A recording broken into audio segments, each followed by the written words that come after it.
Bom, fala pessoal, estou começando aqui o comentário da semana, primeira edição, juntamente da obra no andar de cima. Então vamos ver se sai alguma coisa. A ideia aqui nesse quadro é tentar comentar alguma notícia, algum fato, alguma coisa que aconteceu durante a semana de maneira mais informal. Bom, o meu comentário de hoje é sobre o texto, o artigo publicado ontem na Folha de São Paulo, do Luciano Huck. Né? A gente sabe que o Luciano Huck vem se movimentando aí tentando levantar a opinião pública, marcar um espaço político, talvez visando algum cargo nas próximas eleições ou possivelmente nas eleições de 2022.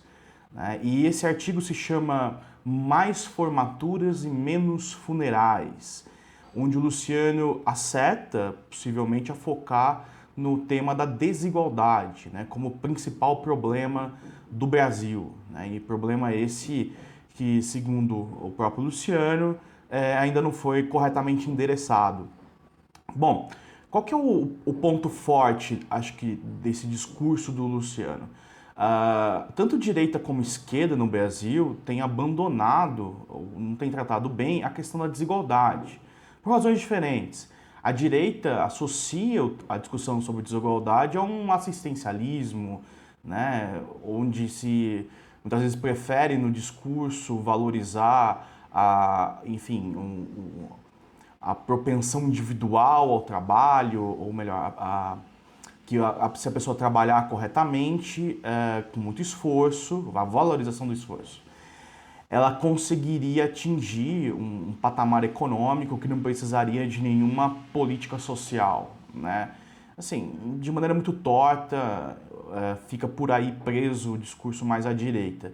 E mais à esquerda, a grande dificuldade é se livrar, né, do corporativismo. Quer dizer, toda vez que você vê uma proposta de um grupo de esquerda, eu li o programa do PT na última eleição, por exemplo, você não tem nada que desafie a ordem vigente. Né?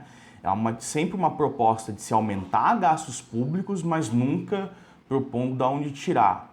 Né? Uma dificuldade muito grande de propor reformas que reorganizem o orçamento e que possivelmente levem alguns grupos a perder dinheiro, a fim de você conseguir recursos para promover políticas que sejam mais eficientes ou mais inclusivas.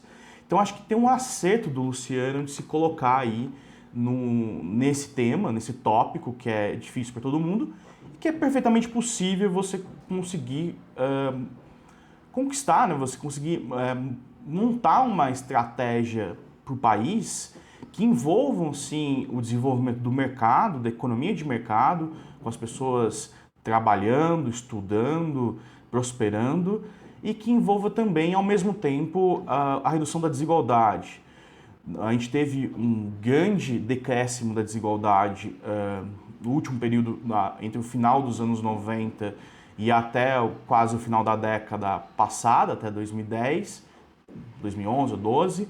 E esse processo, a principal variável que reduziu a desigualdade foi o crescimento do mercado formal de trabalho. Né? A gente teve, sim, algumas políticas públicas, começou lá no governo Fernando Henrique, com o Vale Gás, o Bolsa Escola, algumas outras políticas que viraram Bolsa Família. Bolsa Família é um programa eficiente, que é barato e atinge muita gente, mas ele não reduz tanto desigualdade. O que reduz desigualdade é a geração de bons empregos formais. Né? Mas nos últimos anos, a desigualdade começou a se reverter. Assim, em 2015 e 2016, a gente teve uma crise enorme, né, a maior da história registrada, e com isso a gente teve a perda de vários postos formais de trabalho, de muitos, milhares de postos de trabalho foram perdidos. Consequentemente, a desigualdade, que estava até então caindo, voltou a aumentar. Então a gente precisa discutir esse é um assunto importante. A gente tem observado outros países, como é o caso do Chile, com esse assunto na pauta do dia, não tanto porque a desigualdade tenha causado os protestos do Chile, não tem esses dados, não tem essa análise, mas possivelmente não, mas é a faísca, né? Então você tem todo um contexto ali de um país que ainda precisava se desencilhar de possíveis amarras do regime do Pinochet, enfim, tem toda uma série de problemas que eu não vou entrar aqui, e a desigualdade é a faísca que faz os movimentos populares ganharem força. Então, até para a gente tentar evitar um cenário de desordem nesse sentido, faz sentido o tema da desigualdade voltar a ser pauta no país. E uma coisa que eu gosto desse discurso do Luciano é usar a educação como uma estratégia de desenvolvimento de longo prazo, né? A gente sabe que nos últimos anos, nos últimos governos, a educação ela pode até ter tido mais atenção em termos de recursos, a gente aumentou expressivamente os gastos em educação nos últimos 20 anos, mas não teve tanta atenção política, né? Ninguém parece ver a educação como a chave mestra, o gatilho inicial de um processo de aumento de produtividade a longo prazo. Sabe que no Brasil a produtividade do trabalho está estagnada há quase 40 anos e a educação pode ser um caminho para você aumentar isso. Por quê? Porque a direita no Brasil ainda é nova, está se reorganizando e tinha como pauta principal a substituição do PT, né, dentro do processo político.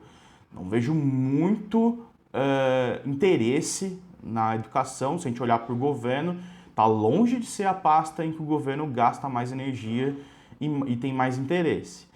Nos governos anteriores, embora os gastos tenham aumentado, você tem uma série de programas, também não era, a educação não estava vinculada a essa estratégia de desenvolvimento de longo prazo.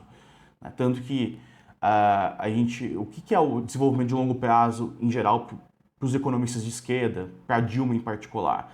É você fazer a indústria crescer.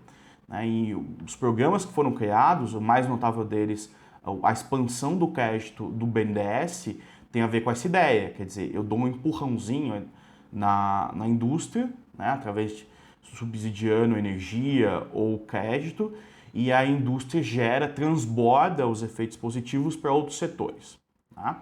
Então, de novo, o foco seria a indústria e não a educação. Então, acho que a gente precisa experimentar uma estratégia nacional de país, não dizendo que as outras ideias não sejam possíveis, mas a gente precisa experimentar um momento histórico em que a educação seja a principal estratégia de desenvolvimento de longo prazo no país, né? Que a gente consiga formar uma geração que tenha melhor acesso à educação, que consiga completar o ensino médio, o ensino técnico e avançar para o ensino superior.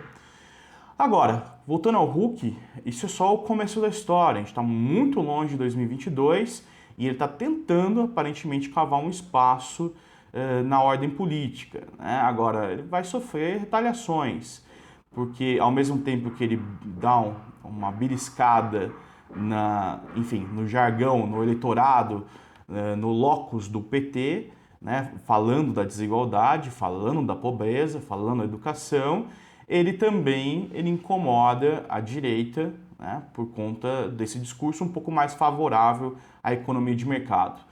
Mas vai chegar um momento que ele vai precisar falar sobre temas difíceis. Até agora, os discursos dele têm sido em termos de inspirar as pessoas a participar da política e falar sobre esses temas. Quando os temas difíceis aparecerem, aí a gente vai ver como é que vai ser essa história. Tá bom? Vou ficar por aqui, agradeço pela companhia e até mais.